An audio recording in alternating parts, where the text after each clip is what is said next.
Olá, amigos do canal e da página Facebook Espadas e Lâminas Brasileiras. Estamos hoje com um convidado mais do que especial, José Luiz Lorenzi, um grande colecionador, pesquisador e eu diria, por que não, o pioneiro na publicação de um artigo sobre espadas brasileiras. Ele, na década de 90, publicou na Magnum um artigo sobre as lâminas convertidas, que é um tema interessantíssimo, e vai contar um pouquinho para a gente um pouco da sua pesquisa e de como foi os primeiros passos nesse sentido. Zé, seja bem-vindo ao nosso canal. Nós temos aqui seguidores público de idades muito diferentes, né? Pesquisadores mais avançados, gente que está começando no colecionismo. E diga para a gente, então, para quem está iniciando, o que são as lâminas convertidas? Bom dia, meu amigo. Enorme prazer estar aqui contigo. Como sempre, conversa boa, flui fácil. E um abração para todo mundo aí que está te assistindo, que eu sei que é bastante gente, né? Então, isso é muito legal. Essa sua iniciativa aí de colocar na internet negócio de espadas é muito interessante. E, bom, o colecionismo de espada, cara, é um negócio curioso, né? Curioso, porque comigo, no meu caso, por exemplo, eu desde garoto, o meu sonho de consumo era uma espada, né? E eu via assim, gostava, mas era uma coisa que eu tinha como impossível, né? Porque para mim espada era um negócio do outro planeta, que só quem era militar tinha, e nunca foi. Aí até que eu comecei a brincar nas feiras de antiguidade aqui em São Paulo, e eu consegui a minha primeira espada nos anos 80, 84, por aí. E já comecei com uma espada boa, que era uma espada da Guarda Nacional, modelo da década de 50, aquela cabeça de leão, P2 grande, copo grande. E aí eu peguei a minha primeira espada, nem acreditei que era mesmo, tal, e peguei. Daí para lá, meu amigo, dessa data para cá, a gente só foi crescendo, crescendo, crescendo. E só que coleção é aquele negócio, né? Não adianta você colecionar e não saber o que você tem, né? Você vê que o que caracteriza o colecionador é exatamente isso, né? Aquele negócio que você...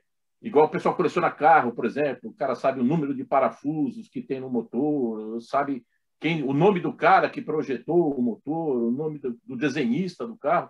Quer dizer, faz parte da coleção, é conhecimento, é agregar conhecimento, né? Só que no nosso caso, né, de espadas, realmente não tinha nada. O que você tinha era alguma informação de boca do pessoal mais antigo, e você, assim, e essas informações, inclusive, eu cheguei até a comentar isso contigo, se mostravam bastante precisas quando eu consegui achar as fontes, né? Se mostraram bastante precisas. E o artigo que eu publiquei na Magnum, né? Até hoje as pessoas falam, mas você só gosta de espada convertida. Eu falei, não é esse o caso. Eu gosto de espadas mesmo brasileiras, de todas as épocas. Eu tenho Império, República, período Reino Unido. Quando aparece alguma coisinha do período colonial, eu tento pegar. Quer dizer, então, eu tenho assim, bastante coisa, eu gosto bastante disso. Mas por que eu fiz, então, um artigo sobre as espadas convertidas? Porque, na época, era uma coisa que parecia ser mais fácil de você fazer. Porque aquela história que eu te falei, isso aí foi escrito na década de 90, não tinha computador, esse negócio de Google não existia, ou se existia, eu não tinha sido apresentado ainda. E a gente não tinha, né? Não tinha fonte nenhuma. Para você conseguir um plano de uniforme, eu tive que ir na biblioteca lá do Estado, pesquisar nas coleções de leis do Império. E assim, quando eu falo pesquisar, significa o quê? Pegar livro por livro, para até você achar alguma coisa que tinha a ver com o uniforme, aí você ia lá, lia, via se tinha e tal. Até que conseguimos achar alguma coisinha e tal, mas não era suficiente para você, assim, não me sentia seguro para chegar assim, não, eu vou fazer um artigo, mesmo porque também, se você for analisar a década de 90, eu tinha aí já um bom tempinho de coleção, mas assim, é aquela coleção de você fazer a pesquisa e concluir as coisas por você mesmo, né? Porque não tinha fonte, não tinha livro, não tinha nada, né? Então, eu falei, bom, a espada convertida, no meu entender, né, era uma coisa mais simples, né? Porque era aquele períodozinho, proclamação da República até começar a entrar. Então, seria, teoricamente, né, assim, coisa de alguns anos, né, de uso. Então, eu falei, não vai ter muita coisa, não vai ter muito... E aí eu comecei a fazer. Aí eu, para facilitar, criei aqueles negócios, primeiro modelo de conversão 1, 2, eu nem lembro mais, porque já faz tanto tempo, mas era basicamente isso. E foi tudo eu que, vamos dizer, foi uma liberdade minha, né? Porque não existia livro, não existia nada, então a gente ia tendo que batizar aí as coisas que você fazia. Então foi isso que foi feito. E foi legal, porque eu pude ver que porque o trabalho foi feito ele basicamente com pesquisa assim primária mesmo, é pesquisa em cima de exemplares, sem literatura. Tanto que na bibliografia ali, eu acho que eu nem sei se eu coloquei bibliografia, porque não tinha nada de bibliografia, né? Você tinha alguma coisinha aqui e ali. Então, o trabalho, até eu achei interessante isso, hoje, relendo, assim, ou vendo alguma coisinha, que ele basicamente continua válido. Depois de mais de 20 anos, ele continua válido. É óbvio que hoje teria que se acrescentar muita coisa, corrigir um ou outro detalhezinho, mas o grosso do trabalho ainda se mantém válido. Isso é interessante, porque eu tomei muito cuidado em não fazer afirmações que eu não tinha certeza. Então, muita coisa que eu falei, até o presente momento, não consegui encontrar. Hoje eu já encontrei, já tenho muitas outras coisas.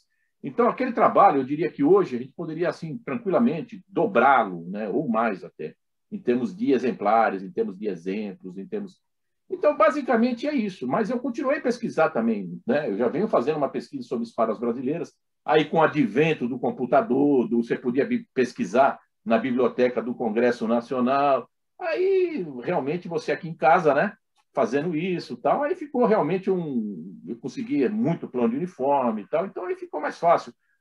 A internet já facilitando, você já tinha acesso a um mercado livre, aos leilões, então você já começou a ver mais coisas, então ficou um pouco mais fácil, né? Porque antigamente tudo que se referia a espadas, tudo que eu tinha até aquela época era coisa que eu havia conseguido nas feiras de antiguidade e nos contatos que a gente faz com expositores, com antiquários, tal, que acabavam ligando para a gente. Não tinha uma grande procura, né? Tanto que eu comprava assim, ficava lá. Se eu não comprasse, ia assim, estou sem dinheiro esse mês, no outro mês eu ia lá, estava lá. Então, já bem diferente da situação de hoje, né? Então, era muito mais fácil você comprar. Mas como você não tinha essa rede enorme, né, que hoje você tem, que é a internet, a coisa era só pessoal mesmo, né? Hoje está Legal. muito. Você mesmo é um exemplo, né? Você vê as peças maravilhosas que você pegou lá fora, né? Peças brasileiras que estavam circulando lá fora. Isso eram coisas inimagináveis na época, né? Era igual cabeça de bacalhau, né? Você sabia que existe, mas nunca tinha visto, né? O cara trazia uma peça de fora, você, como assim, de fora, tal? Não... Era impossível, né?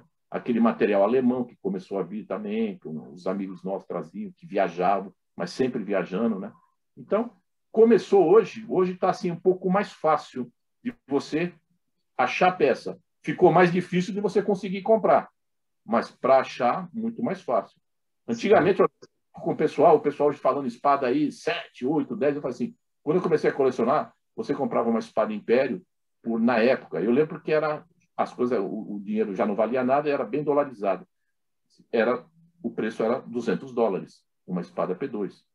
Então, eu ia no antiquário que tinha aqui no Lago do Paissandu, já não existe mais, e estava lá, né, na prateleira, penduradas, né, e $200. Aí eu falei, eu quero essa.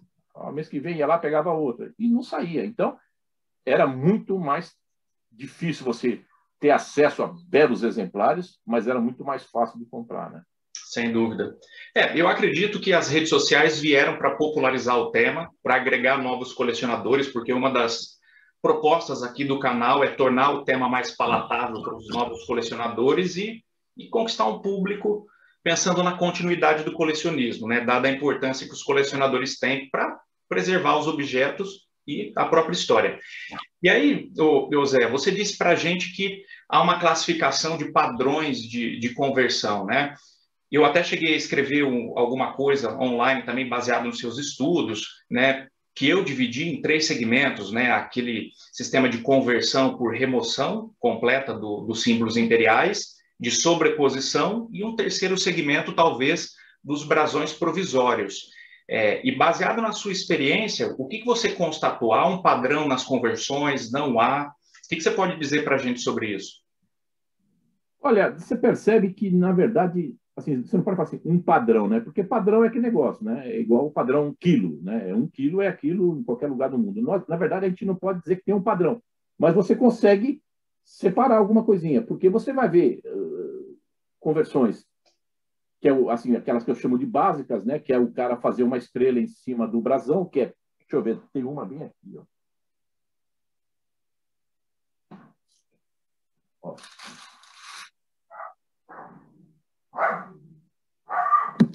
Tá vendo? A estrela em cima. Essa aqui eu já diria que é um trabalho mais aprimorado, porque você vê aqui por trás, aqui, ó, um pontinho aqui, ó, que é onde ela foi rebitada. Então o cara pegou uma estrelinha, fez o trabalho na coroa e depois colocou para dar o acabamento bom. Então isso aí é um trabalho que eu acho muito bom. É um trabalho profissional, você vê que não é uma coisa de amador. Mas existe muita peça dessa que não tem essa estrelinha sobrecolocada. O cara chega e faz a estrela na coroa, né, e deixa ela branquinha, ou então o cara faz uns traços, né, para fazer os bracinhos da. Então, e essa daí é um padrão que você vê muito, né? No próprio livro do Gustavo Barroso e do Vasti Rodrigues, você vê um detalhe que eles colocam desse tipo de conversão, né? E você vê que existe até espadas que se percebe que você não poderia chamá-las de convertidas, que apresentam esse desenho desse brasão, né? Você mesmo tem uma aí muito legal, que apresenta esse desenho. Então você vê, já não se poderia dizer convertida, porque ela já veio de fábrica assim, né? Então, mas assim, ninguém sabia direito como era o brasão, como ia ser, os caras já fizeram negócio para quebrar o galho ali. Então, isso daí é um padrão básico. Mas aí depois você vai ter, os caras simplesmente removem tudo, né? Removem tudo. Aqui também eu tenho uma outra aqui, ó. Essa daqui também. Não chegou a remover tudo, ó. Você vê, ele tirou o miolo. Você está entendendo? Ó, tirou o miolo, ficou só o que era o ramo do café e de fumo do Império. Porque tá. O que acontece é o seguinte, você vê, é uma espada convertida, não há dúvida nenhuma. Ela é final de Império, WKC, ó, final de Império, lâmina lisa, apresenta a marcação da casa importadora. Mas olha o detalhe, você está vendo? Ó. Tá vendo aí, Érico? Tá dando para ver? Lâmina brazonada. É. Brasão Império perfeito, sem nenhum dos dois lados, a lâmina muito, muito boa. Tá vendo? Brasão perfeito. Então você vê, é uma peça convertida. Normalmente, o pessoal fala assim, não, mas essa peça, ela tá. O cara tirou o miolo da guarda, né, do copo, mas não se preocupou com a lâmina. Então, essa espada aqui, uma peça dessa, por exemplo, você vê, você poderia chegar aqui, ó, vamos dizer, hoje em dia, a gente sabe que as espadas convertidas, elas, em termos de valor para venda, é bem menor do que uma espada original. Mas acontece que o cara pode pegar uma peça dessa, está com a lâmina perfeita. O que ele faz? Existem, que às vezes até aparecem em leilão na sociedade numismática e tal, que é exatamente isso, sabe? Ó, os caras pegam um miolo de uma espada P2, que foi retirado, fazem uma medalhinha, tá vendo? Ó? Tá? Isso fica rodando por aí. Agora você veja, se eu pego uma medalhinha dessa, pego uma espada dessa, uma espada dessa daqui, e eu chego e coloco aqui, ó, eu retiro tal e coloco, você vê, ela virou uma P2. Então, se eu puder, vamos dizer que eu, assim, só para citar um exemplo, que eu vendesse essa espada do jeito que ela está por R$1.000, aí eu consigo vender por, sei lá, por 3, colocando um brasãozinho. Então, para o cara que é comerciante, não colecionador, para o cara que não tem o interesse na história e quer agir de forma que eu diria, vamos dizer, desonesta, isso aqui seria uma mina, né? Você consegue, mas pega uma pecinha dessa, que às vezes sai vendida num leilão lá por R$100, R$80, e você consegue fazer um negócio. Inclusive, essa peça até é curiosa, que ela tem uma data, não vai dar para vocês verem aí, porque mal eu consigo ver aqui, ela está datada de 1888, quer dizer, provavelmente foi quando o cara pegou a espada. E a gente pode aproveitar esse detalhe aqui, que eu quero te mostrar mais uma coisa que eu acho interessante e que, às vezes, o pessoal fica com muita dor de cabeça por causa disso, que é exatamente o restauro. Vou falar bem rapidamente, né? Você vê, ó, isso aqui, ó, você olha, você vê nitidamente, ó, que essa empunhadura foi toda ela feita, eu que fiz, né? Mas aí eu coloquei um pretinho, dei uma texturazinha, coloquei os arames. Mas por que eu fiz isso? Porque essa peça, quando chegou para mim, você vê, é aquele drama do colecionador, né? A lâmina perfeita, o copo estava excelente, mas não tinha empunhadura. Às vezes você pega uma peça com a empunhadura perfeita, a lâmina está um lixo. E a gente vai e tem que aceitar do jeito que chega. Mas só que esse tipo de peça, como qualquer outra, né? Sem a empunhadura, que acontece? Ela fica toda troa, ela cai, isso aqui fica pendurado, então não tem como você montá-la, né? Então, mas qual o cuidado que eu tive aqui no caso, né? Para gente que gosta da história, ela foi feita com um material sintético, né? Uma resina epóxi, né? Um durepoxi. Então, qualquer pessoa que olhar vai ver, não, isso aí é coisa nova e mesmo a textura, você vai ver que não é. Ela tem a textura como se fosse a pele de peixe, mas não é, ela não tem pele de peixe. Então, isso daí fica mais fácil. Quer dizer, você percebe que a peça foi feita aquilo para mantê-la inteira. Porque eu acho que é um cuidado que a gente tem que ter, né? Não adianta que você pegar de uma outra espada para pôr, tal. Não é o caso, né? Então, isso daqui é um detalhe que a gente tem que prestar atenção. Hoje em dia, infelizmente, né? E já há algum tempo isso vem acontecendo, o pessoal acaba aquele negócio, né? Quando você tem a demanda, começa a aparecer o pessoal para fornecer, né? Então você tem visto aí muita coisinha, né? Bem que os caras vão fazendo. Já há mais de, vou dizer para você, o que 20 anos, isso já é feito, né? Isso já vem sendo feito. O pessoal vem embelezando espadas. Lembra até aquele episódio que eu te contei, né? Daquela espada que era uma rapieira com viva Dona Maria I, rainha de Portugal, né? Que era foi uma situação até traumática para mim, então, porque eu era novo de coleção, aí eu tive acesso a uma espada, uma rapieira perfeita, uma rapieira, aliás, muito boa, 100% original. E na lâmina, uma inscrição desse tamanho, Viva Dona Maria, rainha de Portugal, e uma inscrição assim perfeita. Eu olhava com a lupa, não tinha marca de motorzinho, não tinha nada, era tudo feito no cinzel, né? Aí eu tinha meia dúzia de espadas na época e fiquei entusiasmado com isso. Falei, puxa vida, uma peça do período Reino Unido, tal, Dona Maria I. Aí eu fiz até um suporte de madeira bonito, coloquei a espada em casa. Aí foi um amigo meu que era me visitar e ele era um cara que tinha muita circulação no meio de restauradores, ele era um armeiro fantástico. Era porque faleceu já. E aí ele conhecia todo mundo, gravadores, conhecia tudo, né? O Aldo. Aí ele... Hã? É o Aldo? Não, era o Marcos Barros, que faleceu aí tragicamente e tal. Ele era um excelente armeiro, restaurador, um cara fantástico e um excelente amigo também. Aí ele entrou em casa, começou a ver minha coleção, que era pequena na época, mas tinha alguns capacetes, tinha algumas coisinhas. Então, aí ele olhou aquela espada e falou, pô, Zé, essa espada aí é muito bonita mesmo, eu conheço essa espada. Eu falei, é mesmo? Você vai falar assim, conheço. Eu vi o cara gravando essa lâmina aí. O cara é muito bom, você vê, ficou perfeita. Tal. Aí eu fiquei assim meio em choque, né? Porque eu já era meio xiita com esse negócio de originalidade, né? Aí eu falei, como assim gravando? Ele limpou? Eu falei, não, a lâmina não tinha nada. Aí ele pegou e gravou, mas ele só faz no buril. Na verdade, ele não estava nem querendo depreciar a peça, né? Ele estava fazendo um elogio ao trabalho do cara, que realmente era fantástico, né? Gravando no buril e tudo direitinho. Você olhava, gravava de um lado e do outro. Então você vê que era um trabalho realmente de primeiríssima linha, né? Aí você vê, eu falei, nossa, aí eu fiquei meio, né? Falei, poxa vida, na verdade, o que eu falo, né? As pessoas, para conseguir um realzinho a mais, na época não era nem real, acho. Os caras estragam, porque a peça eu olhava assim, a lâmina era excelente, brasonada na parte interna do copo, com uma empunhadura em prata. Excelente a rapieira. E você vê, né? Isso daí eu estou falando uma coisa dos anos 90, do começo dos anos 90. Então já tem muito, muito tempo que os caras fazem, né? Isso já vem, inclusive, das armas, né? Para o pessoal que gosta de armas, os caras regravam, põem brasão. Você vê que eu já vi peças assim que você olha e fala, nossa. Então, a gente tem que ter um pouco de cuidado hoje em dia com isso, principalmente nessas peças, né? E você vê que a gente sempre está conversando sobre isso, essas peças, porque a gravação, Viva o Rei, essas coisas, Viva Dom João VI, geralmente elas se deterioram junto com a lâmina, né? Então elas vão pegando aquela ferrugem, elas vão fechando a letra. Então, quando você vê aquela letrinha limpinha, mas só que na época eu era novo, já estava começando, então, né, na época comprei no MASP, né, que era só antiquário, só gente de primeira linha. E depois ficou se sabendo tudo, porque esse meu amigo aí conheci o cara que fazia, que já faleceu, tal. Então, esse tipo de coisa, e o meu amigo faleceu e esse gravador já era um senhor, também já faleceu.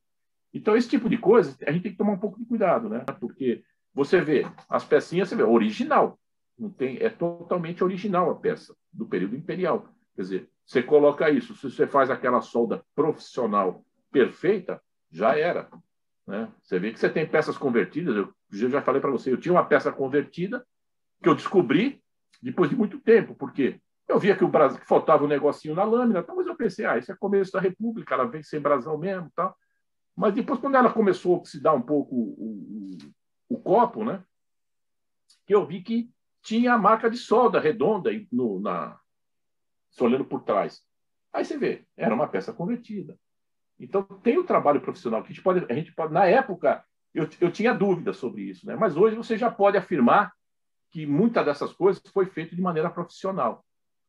E talvez até mesmo fora do Brasil, né?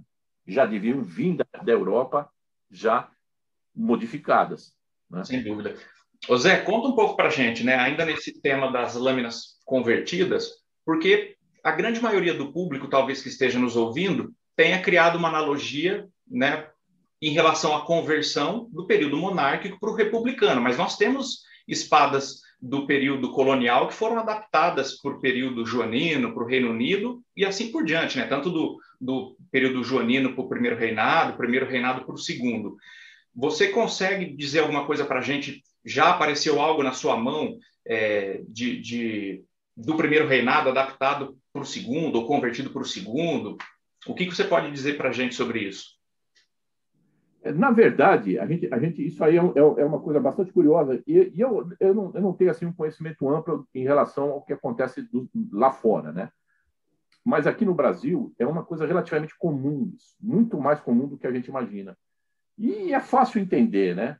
Você imagina que no período, vamos dizer, 1800, para você conseguir uma espada, você servindo, por exemplo, como um miliciano, né? O pessoal das tropas de milícia, né? Que eram aquelas tropas municipais, aquelas coisas assim. Você não devia ser fácil e não devia ser barato. Né? Se você morasse na corte, no Rio de Janeiro, na época, você tinha um acesso, mas devia ser um custo razoável, né? E também não deveria ser assim muito convidativo, porque vinha da Europa. Você imagina que um negócio desse aí, 2 meses de navio, enfim, era uma coisa. Então, o que o pessoal fazia, né? O pessoal, quando era nomeado, designado para entrar nas milícias do Reino de Portugal na época, né? O que eles faziam? Eles pegavam as espadas que tinham aqui no Brasil, que eram, se você for analisar, as espadas do período Bandeirante, aquelas espadas que vieram bem antes, que já estavam completamente obsoletas, que eram aquelas peças rapieiras que eu acabei de falar, tal. Então, no caso aí, o que os caras faziam? Eles pegavam uma lâmina dessa e poderiam fazer essa gravação, né, Viva a Rainha, para trazê-la para 1800 e dar uma mexidinha na empunhadura, né, para tentar mais moderno, porque aquele copão largo, tal, que não tinha mais sentido na época, né? E é o que os caras faziam. Então, aí você tem uma quantidade enorme, porque o cara depende muito do acesso que ele tem a um profissional que vai mexer nessa espada. Então, o cara está no interiorzão aí do Brasil. Aí o cara tem um ferreiro lá, um cara que faz ferradura, que não sei o que e tal. O cara pode fazer uma guarda em D, já indo para aquelas espadas inglesas da época, que já eram mais modernas tal, e pega a lâmina, põe uma guarda, geralmente uma empunhadura de chifre, né, bovino, material muito fácil de se achar no Brasil, na época, né? Porque gado tinha em todo canto. E fazia uma espada para ele trabalhar, para ele ser miliciano. Então, o que você tinha? Você tem muita espada assim, muita espada assim. Então, por que é muito difícil, às vezes, você achar uma rapieira integral, né? Assim, com o desenho original, com o copo original? Porque isso daí foi sendo usado, né? Você imagina, você pega uma rapieira do século, sei lá, 17, do século... Ela vem de 1640, por exemplo, em uso até 1800 lá vai fumaça. Então, você imagina que é um tempo muito grande. Então, você vai ter, geralmente, o que estraga mais fácil é a empunhadura, né? Você tem um amassado no copo, um quebradinho aqui, então você tem uma solda de latão que os caras faziam e tal. E, na última análise, o cara tira tudo isso, pega a lâmina, que é e põe uma guarda de ferro que o ferreiro mesmo faz para ele, dobra, bate e está resolvido o problema dele. Então, tem muita peça assim. Então, isso aí seria o quê? Vamos dizer, a primeira, né, conversão existente aqui no nosso território. Né? Tanto que eu me lembro até um fato curioso, que não sei se foi você, não me lembro quem foi que me falou, mas um amigo meu, que ele pegou uma espada dessa e ele tinha muito contato com... O Eduardo Nobre, com o português Eduardo Nobre. Que você conhece, o português lá que era um especialista em armas portuguesas, etc. E tal. Então ele mandou para o cara. Aí o cara ficou assim, falou assim, não, isso daí, assim, a lâmina isso aí, não sei o que fizeram, porque isso aí não existe, porque essa guarda é muito mais moderna do que a lâmina, né? Porque lá em Portugal, provavelmente, eles não deviam ter essa dificuldade tão grande, porque você tinha fontes, você tinha Toledo fabricando espada, você tinha a França fabricando espada, você tinha a Alemanha fabricando espadas, a própria Inglaterra. Então, Portugal talvez não sei se era uma coisa assim que conseguisse suprir o pessoal, mas tinha, né? Então você não precisava cruzar um oceano e tal. E você vê o tamanho de Portugal muito menor, mesmo na região mais distante de Portugal, deve ser o quê? Igual você ir Rio-São Paulo. Então, é uma distância muito menor em relação a gente aqui. Você imagina um cara que está lá no Mato Grosso para comprar uma espada, né? Que chega no Brasil, no Rio de Janeiro, né? Ou em Santos, talvez, nem tanto. Porque a gente não pode esquecer também que nessa época aí do Império, São Paulo era uma região, a cidade de São Paulo era uma cidade pequena, era uma vila. Em termos de Brasil, hoje a gente fala São Paulo, todo mundo é a cidade e tal, é o centro do Brasil, tal. Mas em 1870, por exemplo, São Paulo era a nona cidade brasileira. Né? Ficava atrás de Manaus, ficava atrás de Ouro Preto, ficava atrás de muitos. Né? E você vê como curiosidade também que você tinha espadas imperiais com selo do interior do Rio Grande do Sul, de Pelotas, né? Que era a Schomberg, você tinha gravado. Quer dizer, então você vê, já naquela época, você já tinha 1870 e lá vai fumaça, um pouquinho mais, já tinham casas importadoras no interior do Rio Grande do Sul. Então você vê que tinha isso daí, era muito mais, porque é lógico, né? As coisas tudo funcionam em termos de economia, né? Onde você tem as guarnições no sul sempre foram maiores, né? E no Rio e na corte, né? Então você tinha as casas importadoras normais funcionarem ali. São Paulo não tinha. Você imagina, então, no Mato Grosso. Se São Paulo, mas Mato Grosso também não tinha. No Piauí, o cara servia no Amazonas, no Pará. Então, era complicado. Né? Então, tinha que ter essa transformação. Custo e facilidade, né? Então, você tinha esses detalhes aí. Aí começaram o quê? Quando tinha as espadas já portuguesas, que poucas têm emblema, né? Você vê que poucas têm emblema. Então, quando surgiu a proclamação da nossa independência, muitas dessas espadas foram aceitas e continuaram em uso nas tropas que eram portuguesas, porque se você for analisar, o cara que era dono da espada não tinha grande, porque ele era português, né? O imperador era português, então não tinha ódio, não tinha aquele negócio, não tinha. Então eles usavam. Então você encontra alguma coisa que o cara faz uma gravação do brasão imperial na bainha, né? Que é a parte mais fácil, né? Mas você vê que isso já tem aparecido muita peça que você olha assim, a gravação, você fala, essa gravação está meio fraca, né? Porque o pessoal já descobriu isso daí também. Né? Porque eu sempre falo para o pessoal, gravação que os caras faziam antigamente não tinha coisa ruim. Né? Porque você imagina, um cara que fizesse uma gravação, que tinha uma casa, né, especializada em gravações, por exemplo, no Rio de Janeiro, se você bobear, o cara fazia aquilo há 30 anos já. Então não tinha, cara, assim, deixa eu fazer para. Então não tinha gravação a ácido, não tinha gravação com pantógrafo. O cara era no talento dele. E você vê que é uma coisa que hoje o pessoal já está começando a sentir muita falta, que é o pessoal que abria aqueles cunhos de medalha. Era um cara no cinzel na mão, que era o caso desse que gravou a lâmina da espada. Era um profissional dessa magnitude. E você imagina que os caras faziam muito bem feito. Então, você olha, você fala, não, isso daí é uma gravação de excelente qualidade. Porque eram todos profissionais. Né? Porque o cara fazia né, o cara fazia só aquilo e sempre fez só aquilo, então ele era profissional daquilo. A casa dele era de gravar. Então, você poderia mandar gravar uma... E se você for ver, eram todos portugueses, prateiros, aqueles caras que mexiam com isso, que gravavam mesmo, profissionais até alemães que vinham para cá. Então, você tem uma gama de gente que tinha condição de fazer isso aqui, mas era feito muita qualidade. Eu já vi várias peças, né? Nós já vimos, né? Você também já viu. Que você olha a gravação assim, cara, parece que o cara estava com Alzheimer, né? A peça não tem um traço reto, não tem duas linhas paralelas, não tem. Aí você fala, esse negócio aí está muito estranho, muito estranho.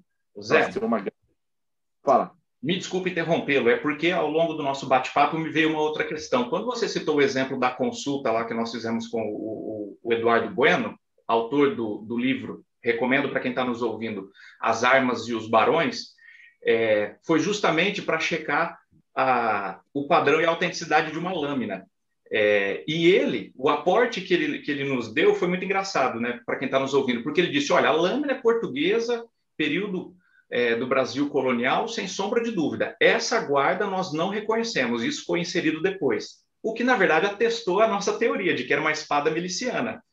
Então, eu pego esse exemplo, né, utilizando a deixa que você deu, para que talvez você nos ajude, principalmente para quem está nos ouvindo, né, que hoje em dia a grande dificuldade, talvez, dos colecionadores é entender a peça que nos chega hoje como fruto do contexto histórico. A gente tem que pensar a espada no contexto do século XIX, no contexto do século XVIII. Então, às vezes, muitas imperfeições, na verdade, são fatores reveladores da própria história, né? Da peça, dessas transformações, que é o seu métier, digamos assim. O que você tem assim de exemplo prático para nos mostrar? Claro que essa pergunta é tendenciosa, porque eu já vi aí atrás um exemplar. Considerando as migrações, era possível uma espada ser convertida nos primórdios do começo do segundo reinado e essa espada se mantém em uso até o período republicano? Como exemplo. Não é assim, não é comum você ver, né? Porque quando a gente fala primeiro reinado, segundo reinado, principalmente o segundo reinado, nós estamos falando num prazo aí razoável, né, de tempo, né? Estamos falando em 60 anos, né? Quer dizer, então, é uma coisa... E você vê que em 60 anos muita coisa foi mudando, né? Então, você chega na conclusão seguinte, que quando a gente fala em espada convertida, que é o nosso tema aí, apesar que a gente já falou muita coisa, mas é o nosso tema, você entende o seguinte, qual foram as espadas convertidas? Que é o caso dessa que eu te mostrei, ó, é o caso dessa, né? É o caso daquela outra. Né? Você vê o que elas têm em comum, né? A lâmina fina. A lâmina fina. Por quê? Porque eram as espadas que estavam em uso na época. Porque você imagina o seguinte, um cara que lutou a Guerra do Paraguai, a guerra contra Uribe Rosa, esses caras, 1850, você imagina que ele já tivesse já uns 10 anos de exército, então você coloca 1840, você imagina que em 1889 eles já estavam aposentados, né? E você imagina que naquela época os caras envelheciam muito mais rápido, né? A dificuldade da vida era muito maior, você não tinha todas as facilidades que a gente tem hoje, então era tudo muito puxado mesmo, né? Então os caras não... Então, qual é o sentido de você converter uma espada que não está mais em uso? Que o oficial está na reserva, né? E você parte de um outro princípio. O cara está na reserva, ele lutou pelo Império. Então, às vezes, o cara fala assim, não, quem é historiador, que não é meu caso, né? Mas que é o teu, sabe que a proclamação da República foi feita ali. Os caras era para derrubar o gabinete e dali o cara falou, a República, aí, já como? Que República? Da onde? E surgiu, né? Foi uma coisa bem interessante, né? E os especialistas mais, assim, dizem que o negócio começou por causa de uma disputa entre de uma mulher, né? Entre o Deodoro e tal, que ele não queria, né? Você tem esses detalhes aí. Então, você imagina que o Brasil começou assim, a República. Né? Então, não era uma coisa assim, o Brasil exigia a República, todos. Né? É lógico que nesses momentos sempre tem aqueles fervorosos, né? Porque é o cara que, você vê, o cara que acha que a República será melhor, porque etc e tal.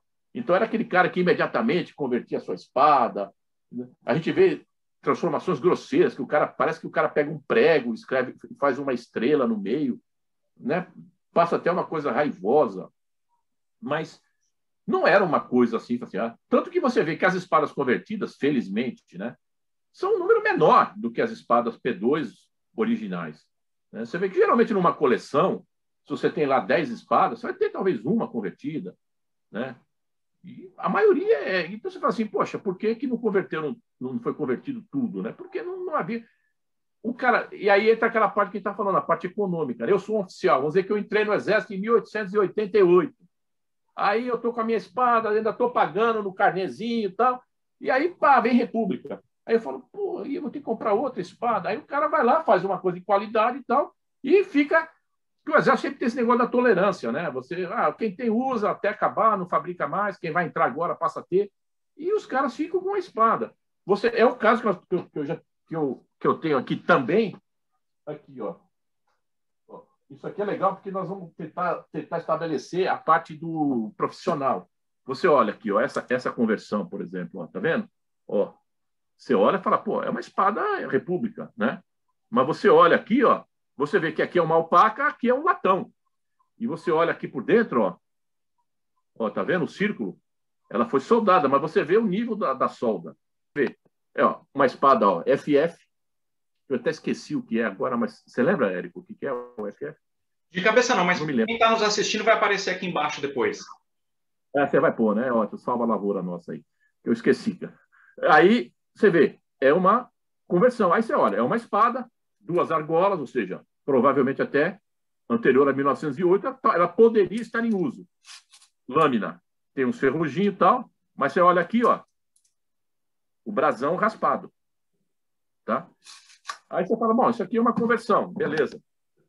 Aí olha só o que eu achei depois.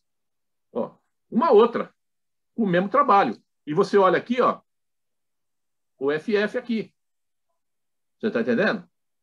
Aí você fala, poxa, aqui, ó, o mesmo trabalho. Só que aí o detalhe, né? Ó, aqui por trás a gente consegue ver, ó. Tá vendo? Um branquinho. Provavelmente ela teve um banho de prata para igualar tudo. Mas já, você viu, ó, ainda ficou um pouquinho aqui e tal, mas já saiu. Essa tinha um banho de prata. Não sei se essa tinha, porque essa não tem nada mais. Então, provavelmente saiu. Você vê que ainda tem um pouquinho de prata aqui, aonde não dava para... Tá vendo? Onde não dava para limpar e tal. Porque é aquela história, né? É o que a gente fala. Você polir a espada para manter-a limpa, é legal? É legal, fica bonito, né? Mas só que cada polidinha que você dá, um pedacinho do material você está retirando. Né? Porque você retira o material que está oxidado, o de baixo é que brilha. E é assim que funciona. E você olha por aqui, ó, você vê, ficou um pouquinho de banho de prata aqui em volta. Mas você vê, aqui no copo tal, não tem mais nada, que era opaca. E você olha a lâmina também, ó, lisa. Tá? Ó, o fabricante da lâmina PDL, essa aqui eu nem vi, vamos ver. Ó, PDL também. Então, você vê as duas PDL. Então, você olha, você vê, isso daqui, se você olha aqui assim, você vê que são as duas absolutamente iguais o modelo. Ó. Sem dúvida, sem dúvida. E a mesma conversão. Então, você começa a chegar naquela conclusão de que isso aí não foi o cara que fez na casa dele. Né? Não foi o cara que fez na casa dele. Isso aí, qual é a nossa dúvida? Nós não podemos afirmar. Isso aí já veio pronto assim da Europa? Ou foi feito aqui? Aí é a nossa dúvida. Eu poderia até apostar que isso aí veio da Europa, né? Porque você imagina o cara para fazer uma encomenda de espadas aqui do Brasil, o Azevedo Alves, esses caras todos aí, a Laporte, era um negócio que o cara mandava um representante ou mandava uma mensagem para o representante e era coisinha que, você imagina, você pedia hoje, isso aí você pode pensar aí em 6 meses, seria uma coisa até expressa, né? Eu me atreveria até a falar que você pede hoje e vem daqui a um ano, né? A espada. Então, você imagina, você faz um pedido em 1889, em junho de 1889, você faz um pedido. Aí, meu amigo, você nem recebeu e a espada já não vale mais nada. Isso aí eu até menciono essa coisa curiosa, porque que era uma brincadeira que a gente está fazendo, que o pessoal, uma vez me ligaram de Alagoas, né? Tudo por telefone, não tinha internet e tal. Era uma senhora que ela me oferecia uma espada. Ela falou assim, olha, essa espada, meu filho, essa espada aqui foi uma espada que foi usada para a proclamação da República pelo Deodoro. Aí eu falei, poxa vida, proclamação da República, uma espada do Deodoro. Eu sei que ele era de lá, né, de Alagoas. Aí eu fiquei, né, me ajeitei na cadeira para conversar melhor. Tal. Aí eu falei, me dá alguns detalhes, e como é que a senhora sabe que essa espada foi usada pelo Deodoro na proclamação da República? Não, eu sei pelo seguinte, porque a espada ela tem um brasão, uma estrela bonito, e embaixo está escrito 15 de novembro de 1889. Aí eu falei assim, ela tem escrito assim, Estados Unidos do Brasil, 15 de novembro de 1889. Isso, você já tinha ouvido falar dessa espada? Eu falei, olha, minha senhora. Aí você fica naquela situação, eu falei, puxa vida, eu vou destruir a alegria da senhora. Aí eu falei, olha, sabe o que acontece, minha senhora? Deixa eu falar uma coisa para a senhora. Esse é o brasão que usa até hoje, é o brasão da República. Aí, como assim? Todas as espadas que a senhora encontrar na mão de qualquer oficial do Exército Brasileiro tem esse brasão. Ah, mas não é do Deodoro? Eu falei, não, falei assim, não deve ser do Deodoro, de jeito nenhum. Por quê? Porque a espada que o Deodoro proclamou República era uma espada do Império. Né? Ele não tinha uma espada convertida ou uma espada da República. Ele proclamou a República com a espada do Império. É igual o Pedro I proclamou a independência com uma espada portuguesa. Né? Não tinha uma espada. Né? Naquele filme que teve em 1872, você vê o Dom Pedro lá, todo fardado, bonito, igual o quadro do Pedro Américo, né? Que era fantasia pura, e ele proclamando no filme, né? Que era o Tarcísio Meira, no filme ele puxa uma espada da Imperial Guarda de Honra. Né? Devia ser de algum colecionador. Tal. Aí você fala, como o cara pode proclamar a República com uma espada que viria para o Brasil talvez 3 anos depois dessa proclamação? Né? Mas são as coisas que vão ficando. E no caso dessas espadas é a mesma coisa. Ô Zé, a minha observação, baseada no que você disse, sobre essa coexistência, até a permissividade de uso de equipamentos no mesmo período, a ideia ou a comparação que eu faço são com as polícias militares nos estados hoje. Quando elas adotam uma carga nova, uma compra de um equipamento novo, de um armamento, de um acessório, a gente vê a coexistência do antigo, do moderno, até que haja completa substituição. Imaginando esse raciocínio, claro que a gente está fazendo aqui um aporte temporal, né, reverso, inclusive. É de se imaginar, considerando o contexto da ausência, da dificuldade, da demora nas comunicações, que modelos mais antigos, inclusive do período regencial, estivessem em uso ou sendo carregados durante a proclamação da República? Olha, eu vou até te mostrar uma aqui que eu tenho, mas essa permissividade, a gente parte do princípio que quem compra todo o equipamento é o oficial, né? É o militar. Então, isso aí representa... Você está com um fardamento, aí muda o fardamento inteiro. Aí você, quanto? Em 2 meses, 1 mês, 10 dias? Não, aí tem uma tolerância, você, né, pode e vai trocando, né? Uma espada é um objeto caro. Hoje, as espadas basicamente servem em pouquíssimas ocasiões, né? Quase não são mais usadas. Tanto que a qualidade do material caiu muito, já não tem absolutamente nada a ver com aquilo que a gente gosta. Hoje, uma espada é mais uma alegoria do que uma espada, uma arma branca, né? Porque antigamente você usava muito esse termo, né? Oficiais armados de espada, né? Então tem que ter a luva, né? Enfim, era aquela coisa toda. Mas, na época, também tinha. Só que na época o cara usava a espada. Você pega as próprias aquarelas do Vasti Rodrigues e tal.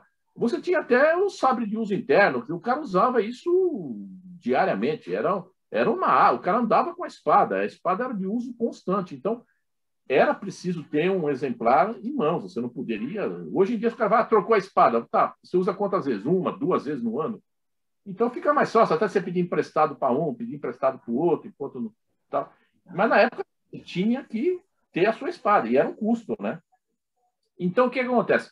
Se você tinha um oficial armado com uma espada em 1852, na década de 50, seria um pouco difícil ela estar em uso ainda naquele período, porque a partir da década de 1870, após a Guerra do Paraguai, as espadas diminuíram, né?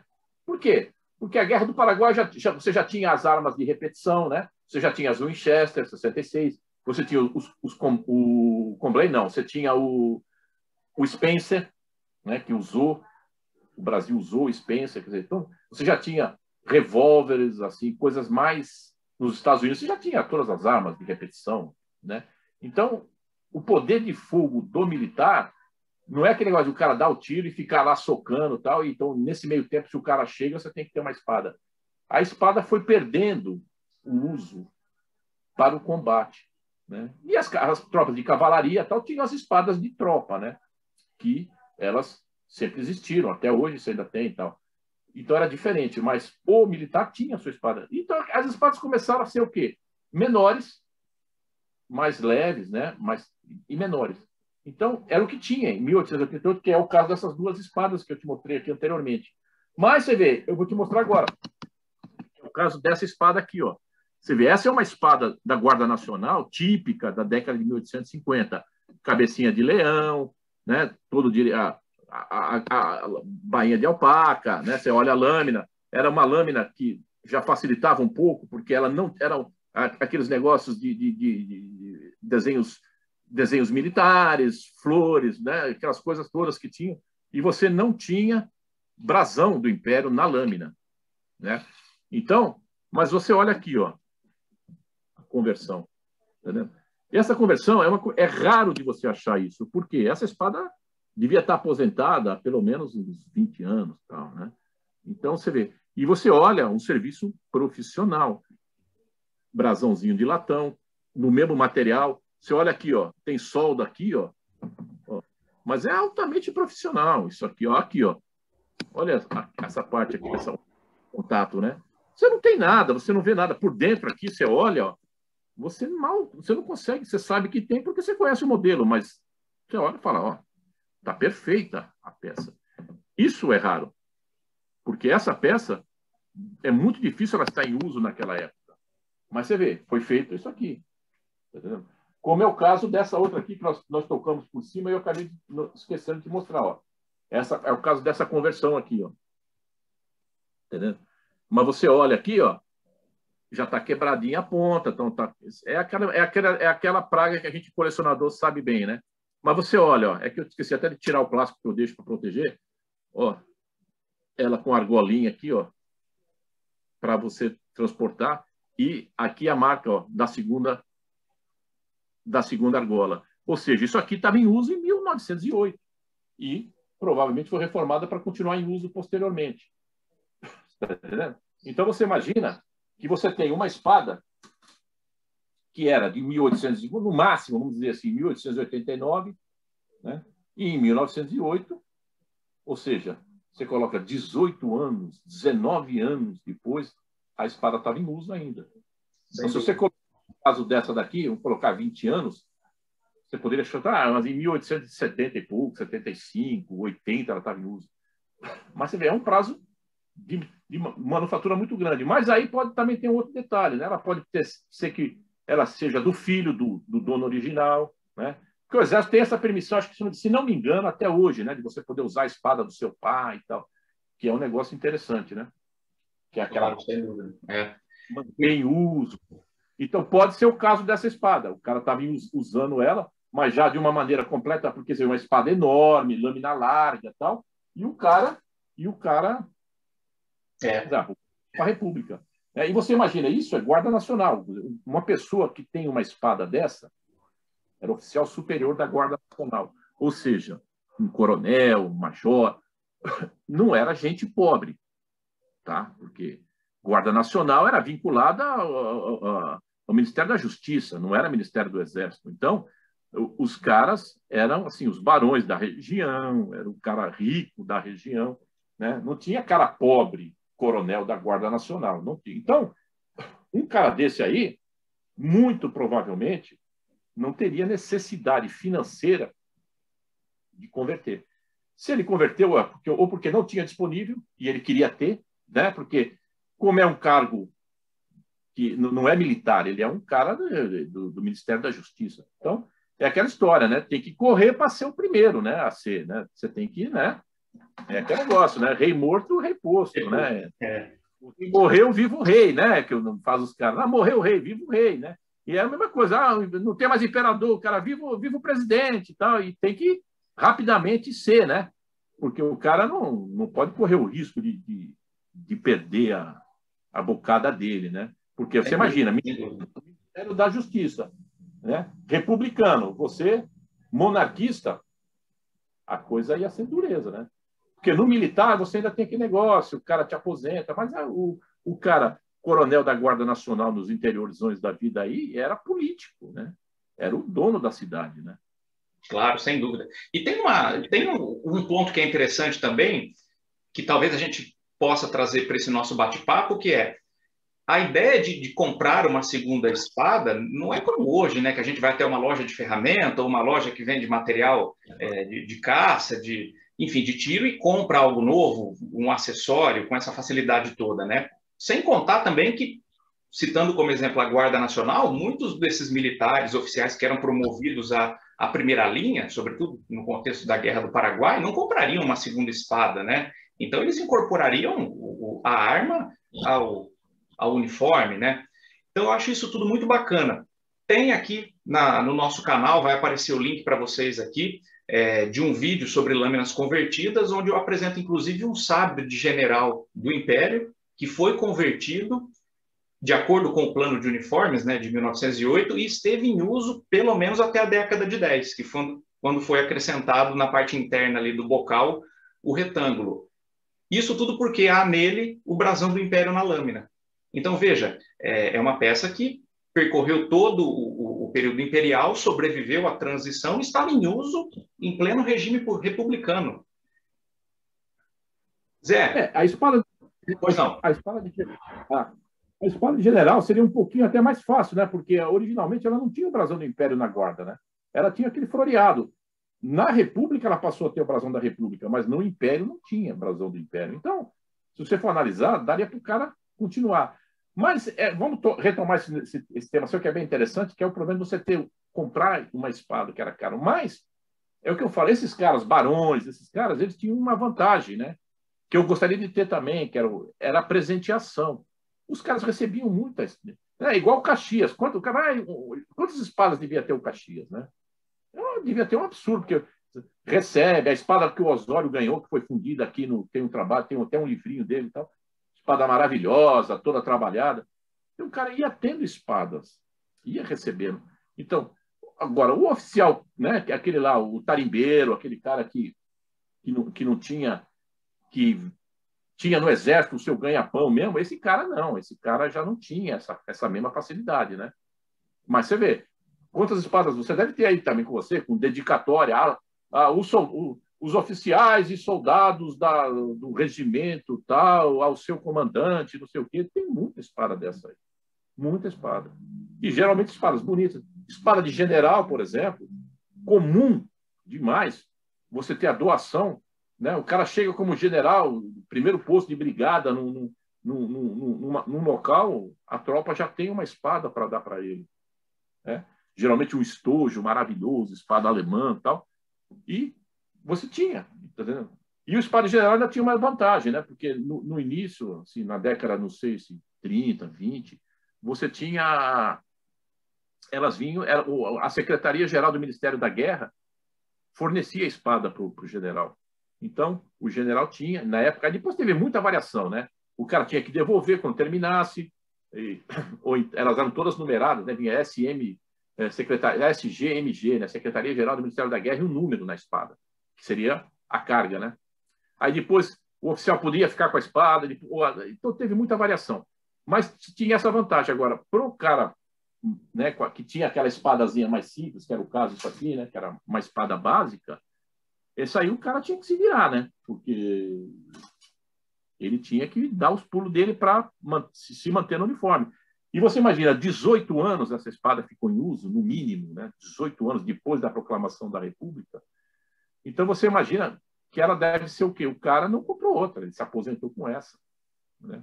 Porque você parte do princípio que não vamos colocar que o cara, que o dono original dessa peça entrou no exército naquele ano. Então pode ser que já tivesse uns 10 anos de exército. Essa é uma espada PDL, basicona, tal. Então você imagina, né? O cara ela deve ser década de 80, 1880. Então o cara deve ter ficado seus 20 anos, 25, 30 anos no exército, sei lá, e usando essa mesma espada aí, para não comprar outra, né? Para não comprar outra. A gente aqui no Brasil tem esse detalhe também, não há essa tradição de o cara cultuar a sua espada, né? Eu mesmo já comprei tanta espada do dono, porque o cara fala, isso aí está lá encostado, as crianças ficam pegando, a minha mulher só usa para tirar a cortina quando vai lavar, então isso é perigoso, sabe? Então não tem esse negócio do cara, pô, a minha espada que eu usei, não tem, a gente não tem, não é igual aos ingleses que tem, né? Aquele negócio gravado, maravilhoso, tudo no castelinho dele lá. Aqui não, aqui a gente não tem, então você tem muita espada cheia de dente. Cara, essa é combate? Não, essa é criança que ficou brincando de tal. Tem muito disso. Ó, essa mesma aqui, ó, que está com a ponta quebrada, tal, você vê, ó, ela tem uma marca de solda aqui, ó. Você percebe que ela foi consertada, ó, tá vendo? Ó. Então, o pessoal, por quê? Deve ter quebrado, deve ter levado umas pancadinhas, e o cara foi mexendo para não ter que comprar outra. Então, fez a solda lá, tal, aquele negócio todo, ela rachou. Então, isso aí pode ser de época? Pode ser de época, pode ser posterior, já é uma solda de estanho. Eu não sei exatamente quando se começou a usar estanho, mas fica mencionado. Agora, o caso dessa peça aqui, ó, você vê, é curiosa. Essa peça é muito curiosa. Ó. Você vê, ó, é um brasão ó, republicano colocado por cima do brasão do Império.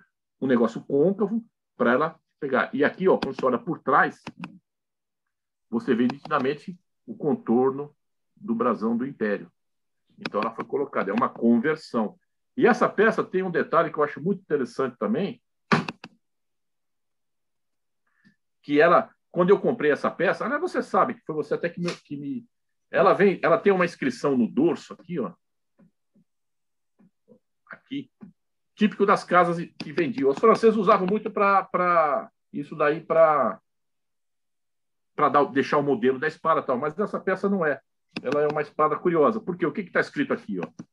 Aqui está escrito o nome da... Eu não vou conseguir ver, mas está escrito o nome da casa importadora, no caso, né? E Buenos Aires. Aí, então, quando eu comprei, o que foi dito? Essa aqui é uma espada que foi feita na Argentina. Eu falei, poxa, Brasil, espada feita na Argentina. Aí depois eu olhando melhor, eu falei, não, isso é a casa importadora argentina, né? Mas eu falei, poxa vida, será que o Brasil estava com essa bola toda de já fazer espadas na Argentina, né? Os argentinos fazendo espadas para o Brasil? Não, estranho. Mas o que nós descobrimos depois, ó? Analisando 2 argolas, bainha de alpaca, corpo de alpaca e a lâmina, tá vendo? Ó? Sem nenhum desenho, mas você consegue olhar para esse detalhe, tá vendo? Ó? De um sulco aqui, outro aqui em cima e uma inscrição no meio, né? E essa lâmina, originalmente, aqui, por exemplo, estava o quê? Exército Argentino escrito, originalmente, mas foi apagado, tal. E do outro lado, a mesma coisa. Deixa eu ver se dá para ver alguma coisinha aqui. Dá para ter uma ideia da unidade, da tropa e tal. Então, o que aconteceu? Ó? O que aconteceu? Provavelmente o dono dessa espada teve a sua lâmina quebrada e tinha em mãos uma espada argentina e fez a substituição. Pegou a lâmina da espada argentina e pôs na espada dele. Você percebe aqui ó, que houve um certo retoque na ponta da lâmina, mas ela ainda está com um espacinho bom, ela devia ser maior. Mas a curiosidade é que essa lâmina aqui, originalmente, ela ficava numa bainha de aço, não numa bainha de alpaca. Então, ou seja, o cara usou a lâmina, e a lâmina, não sei se ele ajeitou a bainha, o que ele fez, mas ela calça direitinho, o que é raro. E às vezes você até uma espada do mesmo fabricante, você tem dificuldade de encaixar uma na outra. Aqui cabe direitinho. Então, qual é a primeira análise que a gente poderia fazer assim rapidamente? Falsificaram essa espada aí. Fizeram uma lâmina qualquer para aproveitar tal. Mas aí você chega na conclusão, é uma espada convertida. Geralmente de valor, que a gente sabe, mais baixo do que uma espada imperial. O brasão continua sendo o brasão do Império, o brasão da República. Não tiraram para manter Império. Então, o porquê fariam isso, né? Você olha aqui, ó, inclusive aqui, tá vendo esses arames aqui, ó? Você percebe que isso foi colocado aqui por cima mesmo, em algum momento, é só para ficar esses aramezinhos um pouco, e a empunhadura está na madeira original dela, não tem couro, não tem mais nada. Isso aqui também não é o padrão, foi colocado aí, sabe em que motivo e para que situação. Mas qual é o detalhe que a gente vê aqui? Você vê, ó, ela é remachada, ó, bem redondinho, bem feitinho. Tá? É lógico que ela foi batida aí, né? Porque ela não é original.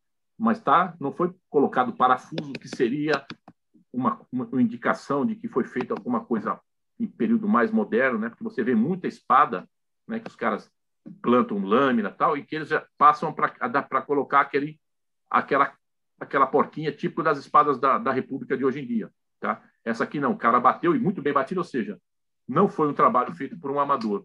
Só que qual é o detalhe? Por que a gente fala que a gente tem que perguntar o que a espada tem para dizer para a gente? Né? Para a gente falar, não, isso aqui é falso. Não. Essa espada aqui é uma espada argentina da década de 1870, mais ou menos.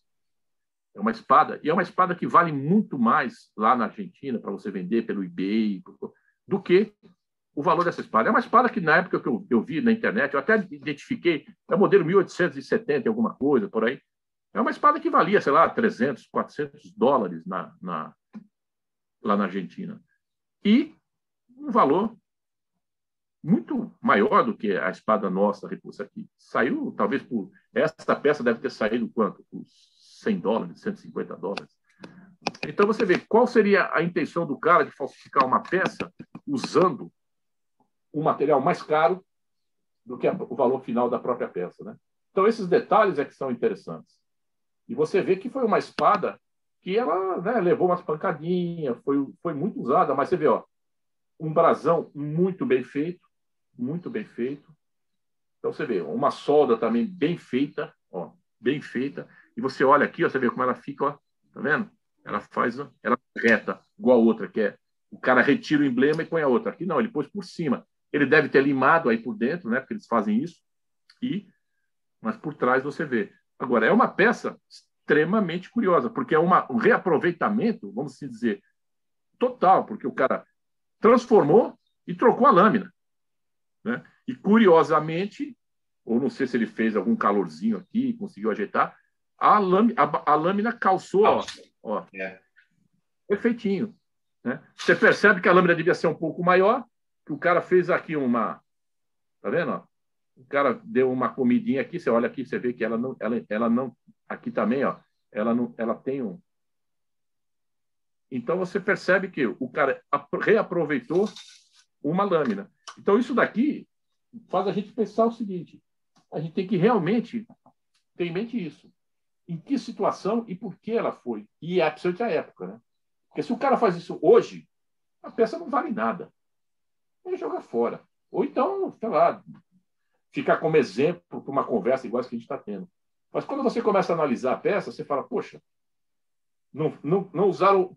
Quantas peças nós já vimos falsificadas aí e o cara põe o parafusinho em cima, né? Sem dúvida. É muito mais fácil. É pegar a espiga, abre a rosca e ó, acabou. Né? Do que você rebater, você vê, bem redondinho, bem feitinho, bem encaixadinho. Isso daí não é qualquer um que faz. Tanto que os caras não fazem, né? Eles fazem com o parafuso. Então, você fala, pô, já é rebatido. A lâmina é argentina, ou seja, ela não tem nada a ver que ela foi feita na Argentina para o Brasil. Ela foi vendida na Argentina para o exército argentino, para algum oficial argentino. Provavelmente nesses períodos aí de guerra, que foram aliados nossos ou alguma coisa posterior, né? No caso, não, porque já tinha, provavelmente, essa espada já é pós-guerra do Paraguai. Mas nessas, né, de fronteira, que você tem amizade com um com o outro, o cara te presenteou com uma espada, tal, o cara tinha acesso, teve acesso a essa espada e trocou a lâmina. Então você vê, aí o cara tem reaproveitamento do copo, reaproveitamento da lâmina. O cara usou o quê? O copo e a bainha. E aí você tem um outro detalhe que você fala assim, por que essa espada, você acredita que essa espada não é uma modificação moderna? Porque se fosse uma modificação moderna, o cara teria aproveitado para jogar um corinho, fazer algum negocinho na empunhadura. E fazer um negócio igual eu fiz aqui, ó. Cadê ela? Está aqui, ó, tá vendo? Eu penso, José, eu penso que talvez o grande diferencial... esse é um exemplo claro, né? Que você fez. Você fez uma interferência no objeto, mas essa sua interferência não é dolosa visando o colecionador. Tanto é que você utilizou até um material sintético para ficar evidente que não há tentativa do dolo. O que eu penso é, o objeto fala por si só e uma análise superficial vai trazer à tona essas intervenções. Talvez a grande reflexão ou o grande desafio do colecionismo atual é entender que ela foi transformada, alterada ou mexida, é uma questão de glossário, né, de vocabulário, mas como resultado do contexto histórico. E não uma intervenção moderna visando o dolo ou visando o mercado, visando o colecionador, como são os exemplos que a gente tem visto hoje em dia, né, que você muito bem citou. Tanto é, né, que eu vou adiantar aqui, vou dar um spoiler para quem está em casa, que o José Luiz tem na coleção dele, que é uma coleção fantástica, um segmento só de lâminas de escavação, de naufrágio, e que elas literalmente estão como foram resgatadas, não é isso? Não, na verdade não é um segmento, eu devo ter aí o quê? Umas 2, 3, né? Não diria isso, assim, porque realmente não aparece, né? Mas o que você falou é absolutamente correto, né? O contexto do negócio é o que diz se é bom ou se é ruim, né? Porque se você faz como oficial, você manda fazer para usar, é uma coisa. Se você faz, que seria o que hoje em dia, seria o cara pegar uma espada dessa, com a bainha, com a lâmina perfeita e tal, e plantar o embleminha que nós estamos discutindo. Você planta o negócio, o cara vai olhar, pô, é opaca, tudo igualzinho e tal, e a espada voltou a ser império, tá vendo? Que para você, vamos dizer, duplicar, triplicar o valor da espada. Então, isso é uma coisa, né? Agora, o cara fazer isso na época é outra. Então, o valor da coisa é exatamente esse, né? A intenção do cara. Mas hoje em dia, a gente que está no ramo aí, que gosta, tem sentido isso, né?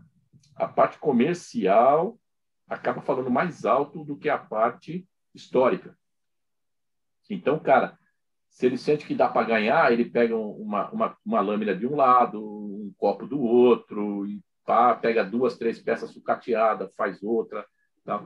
Tinha na época, isso já não é de hoje, né? Porque esse cara começou hoje, não. Eu estou te mostrando, nós mencionamos aqui aquela espada Dona Maria I, e isso aí é uma coisa que nós vamos falar o quê? 25 anos, no mínimo. Tá entendendo? Então, você vê, não é coisa de agora. Já tinha isso aqui. No Rio de Janeiro, sabe-se que tinha um grande profissional que mexia em peças e tal. Não sei com que intenção, então por isso que eu estou mencionando, não vou citar nome, porque não é o caso. Eu não sei se ele fazia para o exercício da sua arte, né?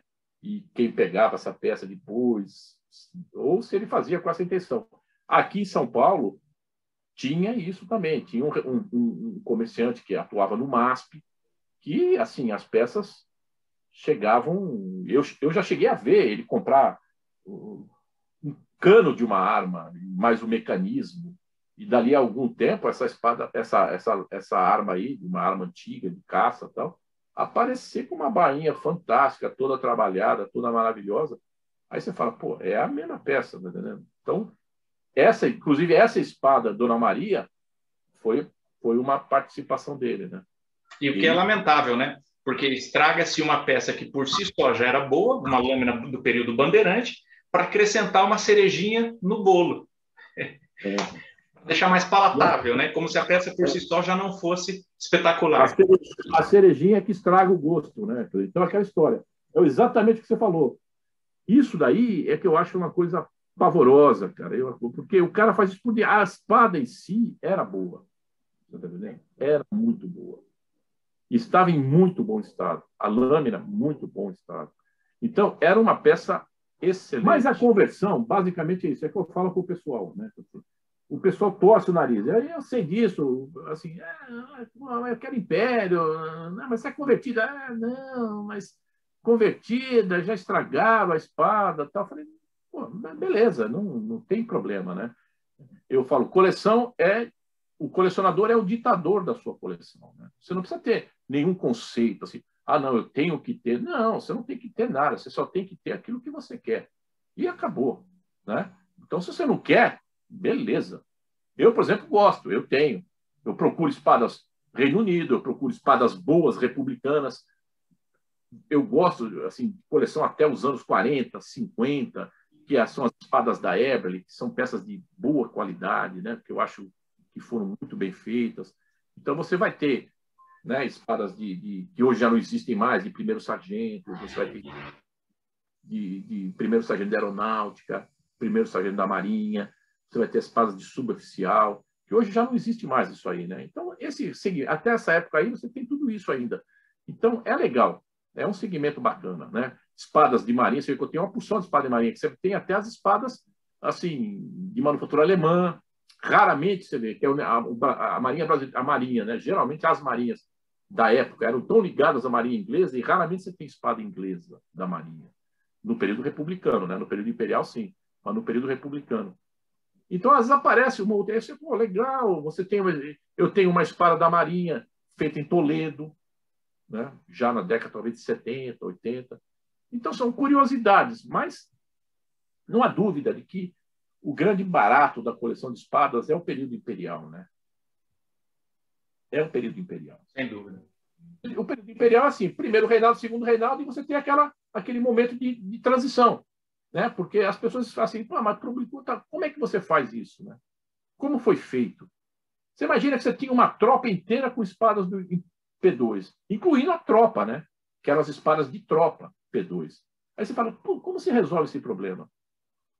Todo mundo, da noite para o dia? Não, calma. Aí você entra com as convertidas, quer dizer, é a explicação, é um período interessante, né? Então, por isso que eu gosto das espadas convertidas e dou o valor histórico que elas têm, né? Então, nunca me preocupei em retransformar, trazer de volta uma P2, nunca, nunca, nunca. Sempre mantendo a originalidade da época. Isso Sem é... dúvida. Mesmo porque, né, assim, claro que eu estou imbuído do pensamento do historiador, né? Qualquer intervenção que a gente faça hoje vai ter um efeito futuro. Então, se a gente fizer essa reflexão de que futuramente, quando se pesquisar sobre o assunto, todas essas intervenções atuais vão criar um efeito direto nas análises futuras, né? Então, eu acho que nesse ponto a gente se alinha de respeitar a peça como ela nos chega, né? A ausência também é parte. A ausência nos diz muito. Mas é isso. Agradeço, Zé, pelo seu tempo. Quero deixar aqui o canal aberto para que a gente volte a bater um papo, mais um bate-papo como esse. E vocês que nos seguem, sigam nossas redes sociais, Facebook, Espadas e Lâminas Brasileiras, no Instagram também, Espadas e Lâminas Brasileiras, e o canal no YouTube, tá certo? Zé, muito obrigado, espero poder contar com a sua participação em breve e nos vemos. Opa.